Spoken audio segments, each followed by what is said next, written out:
ನಿನ್ನೆ ತಡರಾತ್ರಿ ಕುಮಾರಸ್ವಾಮಿ ಲೇಔಟ್ನ ಪ್ರಗತಿಪುರ ಬಡಾವಣೆಯಲ್ಲಿ ಆಟೋ ಚಾಲಕ ಸುಕುಮಾರ್ ಎಂಬುವರ ಕುಟುಂಬಸ್ಥರ ಮೇಲೆ ಹಲ್ಲೆ ಆಗಿದೆ ಅನ್ನೋ ಆರೋಪ ಕೇಳಿ ಬಂದಿದೆ. ಪ್ರಕರಣಕ್ಕೆ ಸಂಬಂಧಪಟ್ಟಂತೆ ಆಟೋ ಚಾಲಕ ಸುಕುಮಾರ್ ಅವರು ಕುಮಾರಸ್ವಾಮಿ ಲೇಔಟ್ ಪೊಲೀಸ್ ಠಾಣೆಯಲ್ಲಿ ದೂರನ್ನ ಕೊಟ್ಟಿದ್ದಾರೆ. ಸುಮಾರು 30 ರಿಂದ 40 ಜನ ಬಂದು ಏಕಾಏಕಿ ಹಲ್ಲೆಯನ್ನ ಮಾಡಿದ್ದಾರೆ ಅನ್ನೋ ಆರೋಪನ ಮಾಡ್ತಿರುವಂತದ್ದು. ಸರ್, ಏನಾಯ್ತು ಸರ್ ನಿನ್ನೆ?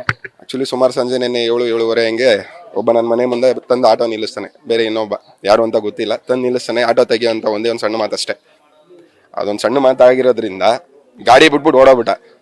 ಓಡೋಗಿ ನಾವು ಅವ್ನು ಹಿಡ್ಕೊಳಕ್ ಹೋದೋ ಅಷ್ಟೇ. ಆ ಕಡೆಯಿಂದ ಒಂದು 30-40 ಜನ ಆಗ್ತಾನೆ ನಮಾಜೆಲ್ಲ ಮುಗಿಸ್ಕೊಂಡು ಬರ್ತಿದ್ರೇನೋ ಗೊತ್ತಿಲ್ಲ, ಏಕಾಏಕಿ ನುಗ್ಬಿಟ್ಟು ಅಲ್ಲೇ ಮಾಡಿರೋದು.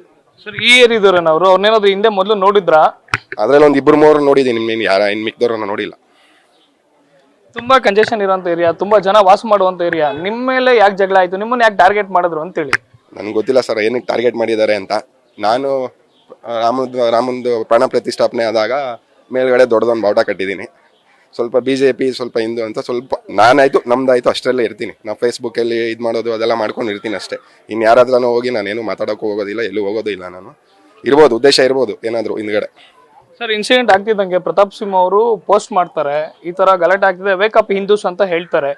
ಅವ್ರು ಹೆಂಗ್ ವಿಚಾರ ತಲುಪ್ತು ಅಂತೇಳಿ ನನ್ನ ತಂಗಿ ಟ್ಯಾಗ್ ಮಾಡಿರೋದು. ಹೌದು, ನನ್ನ ತಂಗಿಯಿಂದ ಅವ್ರಿಗೆಲ್ಲ ಗೊತ್ತಾಗಿದೆ. ಇನ್ನು ಗಲಾಟೆಯಲ್ಲಿ ಮನೆಯ ಮಹಿಳೆಯರು ಜೊತೆಗೆ ಮಕ್ಕಳ ಮೇಲೂ ಕೂಡ ಹಲ್ಲೆ ಮಾಡಿದ್ದಾರೆ ಅಂತೇಳಿ ಆರೋಪ ಮಾಡ್ತಿರುವಂತದ್ದು. ಕುಟುಂಬಸ್ಥರ ಮಾತಾಡ್ಸೋಗ್ತಾನ. ಮೇಡಮ್, ಏನಾಯ್ತು ಮೇಡಮ್? ನಿಮ್ಮ ಮೇಲೆ ಏನಾದ್ರು ಹಲ್ಲೆ ಮಾಡೋದು ಪ್ರಯತ್ನ ಆಯ್ತಾ ನಿನ್ನೆ ಅಂತ? ಇಟ್ಕೊಂಡು ಗುಂಪಾಗಿ ಹೊಡೆಯಕ್ ಬರ್ತಾರೆ.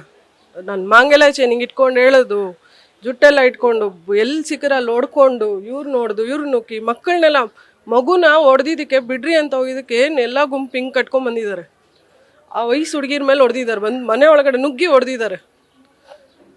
ಏನ್ ವಿಚಾರಕ್ಕೆ ಮೇಡಮ್? ಅಂದ್ರೆ ಆಟೋ ಪಾರ್ಕ್ ಮಾಡೋ ವಿಚಾರಕ್ಕೆ ಅಥವಾ ಬೇರೆ ಏನಾದ್ರು ಹಿಂದೇನಾದ್ರು ಜಗಳ ಆಗಿತ್ತಾ ನಿಮ್ಗೆ? ಅವ್ರನ್ನ ಇವತ್ತವರೆಗೂ ನಾವು ನೋಡು ಮಾತಾಡ್ಸಿ ಏನೂ ಇಲ್ಲ. ನಿನ್ನೆ ಅವ್ರು ಇಷ್ಟೇ ಅಂದಿದ್ದು, ಇಲ್ಲಿ ಯಾಕೋ ಆಟೋ ನಿಲ್ಸಿದ್ಯಾ ಅಂದಿದ್ದು. ಎದ್ದು ಬಿದ್ದು ಓಡ್ದ ಫೋನ್ ಇಟ್ಕೊಂಡು. ಗಾಡಿ ಕೀ 2 ಇಲ್ಲೇ ಬಿಟ್ಟಿದ್ದಾನೆ, ಓಡೋಗಿದ್ದಾನೆ. ಓಡೋಗಿ ಹೋಗೋಗೆ ಫೋನ್ ಮಾಡ್ಕೊಂಡು ಅಷ್ಟು ಜನ ಅಲ್ಲಿಂದ ಕರ್ಕೊಂಡ್ಬಂದಿದ್ದಾರೆ. ನಾನು ಇವರಿಂದ ನಾನು ನನ್ನ ಮಗಳು ಹೋಗ್ತಾ ಇದ್ದೀವಿ, ಇರು ಅಂತ ಅಲ್ಲಿಂದನೇ ಎಲ್ಲರೂ ಹೊಡ್ಕೊಂಡ್ಬಂದಿದ್ದಾರೆ ಅವ್ರನ್ನ. ನನ್ನ ನಾದಿನಿ ಮಗನ್ನು ಹೊಡೆದು ಇದೆಲ್ಲ ಊದ್ಕೊಂಡಿದೆ ಆ ಹುಡುಗನ್ನ. ಮೇಡಮ್, ಇನ್ಸಿಡೆಂಟ್ ಆದ್ಮೇಲೆ ಪ್ರತಾಪ್ ಸಿಂಹ ಅವ್ರು ಪೋಸ್ಟ್ ಮಾಡ್ತಾರೆ. ನಿಮ್ ಜೊತೆ ಏನಾದ್ರು ಮಾತಾಡೋವಂಥದ್ದು, ನಿಮ್ಗೆ ಧೈರ್ಯ ಹೇಳುವಂತ ಕೆಲಸ ನಾನು ಮಾಡಿದ್ರ ಅಂತ? ಹೌದು, ಪ್ರತಾಪ್ ಸಿಂಹ ಅವರೇ ಕಾಲ್ ಮಾಡಿ ಧೈರ್ಯವಾಗಿರಿ, ನಾವೆಲ್ಲ ಇದೀವಿ, ಎದುರ್ಕೊಂಡ್ಬೇಡಿ ಅಂತ ಕಾಲ್ ಮಾಡ್ರು. ಮತ್ತೆ ಕಮಿಷನರ್, ನನ್ನ ಹೆಸರು ಮಂಗಳಗೌರಿ, ಆಮೇಲೆ ಕಮಿಷನರ್ಗೆ ಅವರೇ ಕಾಲ್ ಮಾಡಿ ಕೊಟ್ಟು ನಾವಿದೀವಿ ಅಂತ ಧೈರ್ಯ ಹೇಳಿದ್ದಾರೆ ಸರ್. ಮೇಡಮ್, ನೀವು ಫೋನ್ ಮಾಡಿ ಹೇಳಿದ್ರ ಪ್ರತಾಪ್ ಸಿಂಹ ಅವ್ರಿಗೆ ಏನಾಯ್ತು ಅಂತೇಳಿ?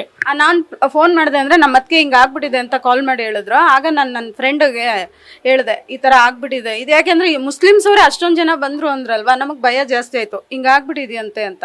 ಅವ್ರು ಸರಿ ನೀನು ಹೋಗಿರು ಸ್ಟೇಷನ್ ಹತ್ರಕ್ಕೆ ಅಂತ ಹೇಳಿ ಅವರು ಪ್ರತಾಪ್ ಸಿಂಹನ್ಗೆ, ಅವ್ರು ಮೈಸೂರವರು, ಅವ್ರು ಪ್ರತಾಪ್ ಸಿಂಹನ್ಗೆ ಹೇಳಿ ಕಾಲ್ ಮಾಡಿಸಿದ್ರು. ಮೇಡಮ್, ಎಷ್ಟು ಜನದ ಮೇಲೆ ಕಂಪ್ಲೇಂಟ್ ಕೊಟ್ಟಿದ್ರು ಮೇಡಮ್? ಯಾರಾದ್ರೂ ಅರೆಸ್ಟ್ ಆಗಿದೆ ಅಂತ? ಸರ್, ಅವ್ರು 1-2-3 ಮಾಡಿದ್ದಾರೆ ಸರ್. ಆದ್ರೆ ಅಲ್ಲೇ ಮಾಡಿದವ್ರು ಇಲ್ಲ ಅಂದ್ರು 50 ಜನಕ್ಕೆ ಮೇಲೆ. ಅಷ್ಟು ಜನ ಬಂದು ಅಲ್ಲೇ ಮಾಡ್ಬಿಟ್ಟು ಅಷ್ಟು ಜನ ಅಲ್ಲೇ ಮಾಡಿದ್ದಾರೆ. ಇವ್ರು 3-4 ಜನನ್ ಮಾತ್ರ ತಗೊಂಡೋಗಿ ಒಳಗ್ ಕುಂಡ್ರಿಸ್ಬಿಟ್ರೆ ಯಾವ ಲೆಕ್ಕ ಅದು? ರೀಸನ್ನೇ ಇಲ್ದೆ ಫೈಟ್ ಮಾಡಿ ಅವ್ರನ್ನೆಲ್ಲ ಹೊಡೆದಿದ್ದಾರೆ. ಹೆಣ್ಮಕ್ಳ ಮೇಲೆ ಎಲ್ಲ ಕೈ ಮಾಡ್ತಾರೆ ಅಂದ್ರೆ ಇವ್ರು ಯಾವ ಮಟ್ಟಕ್ಕಿದ್ದಾರೆ? ಯಾವ್ದಿದು? ಇದಿಷ್ಟು ಕುಟುಂಬಸ್ಥರ ಮಾತು. ಅಂದ್ರೆ ಆರೋಪಿಗಳು ಕೇವಲ ಹಲ್ಲೆ ಮಾಡಿದ್ದಲ್ಲ, ಮಹಿಳೆಯರ ಮೇಲೆ ಕೂಡ ಹಲ್ಲೆಯನ್ನು ಮಾಡಿದ್ದಾರೆ. ಜೊತೆಗೆ ಜೀವ ಬೆದರಿಕೆಯನ್ನು ಹಾಕಿದ್ದಾರೆ, ಮನೆಯನ್ನ ಸುಡ್ತೀವಿ ಅನ್ನೋ ಧಮಕಿಯನ್ನು ಹಾಕ್ತಿದ್ದಾರೆ. ಜೊತೆಗೆ ಮನೆ ಮಾಲೀಕ ಜೊತೆಗೆ ಸ್ಥಳೀಯ ಆಟೋ ಚಾಲಕರಾಗಿ ಕೆಲಸ ಮಾಡ್ತಿರುವಂತಹ ಸುಕುಮಾರ್ ಅವರು ಹಿಂದೆ ಶ್ರೀರಾಮ ಪ್ರಾಣ ಪ್ರತಿಷ್ಠಾಪನೆ ಆದಂತಹ ಸಂದರ್ಭದಲ್ಲಿ ಮನೆ ಮೇಲೆ ಬಾವುಟವನ್ನು ಹಾರಿಸಿದೆ, ಇದೇ ಕಾರಣಕ್ಕೆ ಏನಾದ್ರೂ ನನ್ನ ಮೇಲೆ ಹಲ್ಲೆ ಮಾಡಿರ್ಬೋದು. ಈ ಎಲ್ಲ ವಿಚಾರಗಳನ್ನು ಕೂಡ ಪೊಲೀಸರಿಗೆ ನಾನು ಮಾಹಿತಿಯನ್ನು ಕೊಟ್ಟಿದ್ದೀನಿ. ಜೊತೆಗೆ ಪ್ರಕರಣಕ್ಕೆ ಸಂಬಂಧಪಟ್ಟಂತೆ 8 ಜನರ ಮೇಲೆ ದೂರನ್ನು ಕೊಟ್ಟಿದ್ದಾರೆ. ಪೊಲೀಸರು 3 ವಶಕ್ಕೆ ಪಡ್ಕೊಂಡು ಹೆಚ್ಚಿನ ವಿಚಾರಣೆಯನ್ನು ಮಾಡ್ತಿರುವಂತದ್ದು. ಕ್ಯಾಮರಾ ಪರ್ಸನ್ ನವೀನ್ ಜೊತೆ Shivakumar, news first, Bengaluru. News first, ನಿರ್ಭೀತಿಯಿಂದ ನಿಮ್ಮ ಪರವಾಗಿ.